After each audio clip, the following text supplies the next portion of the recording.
You don't have to be the fastest, the flashiest, the most technically skilled player in the universe to move people, to speak that beautiful language we call music. No, friend, in my experience, the greatest asset you can carry as a musician isn't a skill. It's a creed, a code, a philosophy, a belief that you live by every time you plug in, pick up a stick, or step up to the mic. And that creed is simple.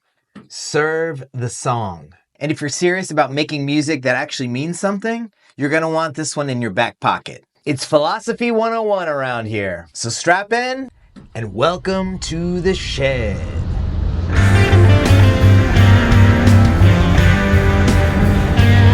Hello, hey y'all, welcome to Uncle Natchet's Woodshed, the channel I wish I had when I was starting off, the place where I pass on all of the lessons that I had to learn the hard way in hoping that you don't have to. And today's lesson is a big one for me. It's one of the core truths I try to live by every time I step on the stage or go into the studio or I'm just jamming in a kitchen somewhere. It's that simple, often overlooked credo of serve the song. It means letting go of your ego, playing what the music actually needs and not what your pride wants to show off. It's not always easy, but it's everything. So let's dig in. What does that actually mean to serve the song? It means putting the music first, always. Not your part, not your solo, not your pride. It means doing whatever it takes to create the best possible version of the song, even if that comes at the cost of your ego or personal glory. Because the song comes first. That's what's going to connect to your audience.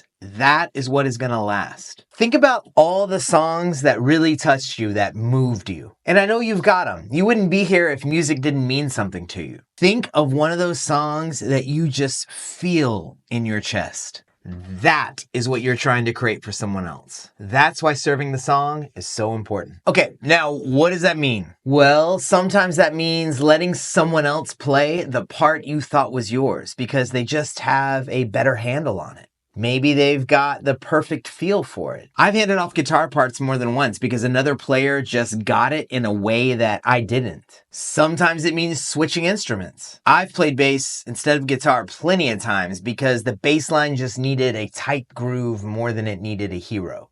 No spotlight, no fireworks, just support. Hell, the Beatles did this all the time. Paul would jump on drums, John would jump on bass, and they switched vocals constantly. It was never about roles. It was just whatever it took to make the track shine. Same with the Stones on Exile and Main Street, my favorite Stones record. They brought in multiple players and swapped out who did what, all in service of the feel. And you gotta admit, that record has nothing but feel. Other times it's sharing the mic, giving a verse to someone who delivers it in a way that's just weird, wild, and wonderful. Maybe it means co-writing because someone else had the better hook. And yeah, it might sting a little in the moment. That little ego twinge, that's real. But when you hear the final track, when it breathes just right, you know you did the right thing. Maybe it means playing less. I know you wanted to drop that 30-second note drum fill. I know you were just dying to shred those sweeps or squeal off a few pinch harmonics in the riff, just because you can. But ask yourself, is that really what the song wants, or is that what you want to show off? And be honest. Sometimes it's hard to be honest, especially with yourself. Sometimes the real magic isn't adding more, it's knowing when to hold back. Because oftentimes, less truly is more. Remember, it's in the silence, those spaces between the notes, where the most profound parts of the songs often tend to reveal themselves.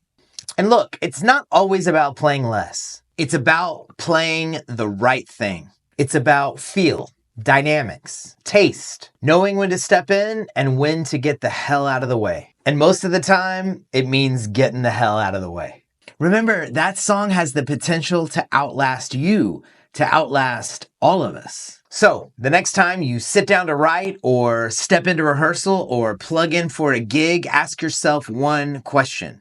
Does this serve the song or does this serve me? Serving the song means playing with intention, with taste, with humility. It means making room for the song to breathe, for the emotion to land, for the story to shine. You don't have to look far to find artists who built their entire careers on this philosophy. Norah Jones, she uses softness as strength. She has piano chops for days, but she's never showy. Always perfect. The song Don't Know Why is a masterclass in letting a song breathe.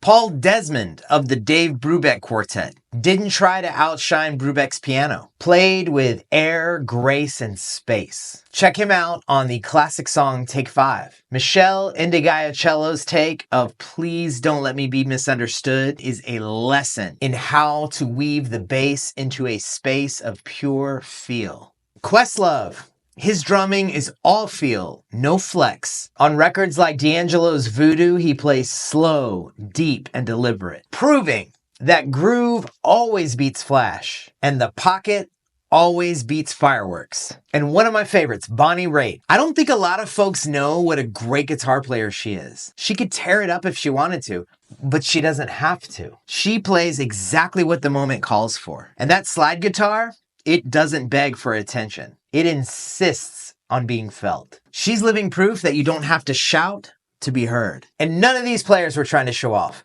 They were trying to, that's right, serve the song. And when you do that, when you really do that, people feel it. Listeners feel it. Bandmates feel it. And the song? Well, the song becomes timeless. This is your Uncle Natchet reminding you, serve the song when you make some noise. And keep woodshedding.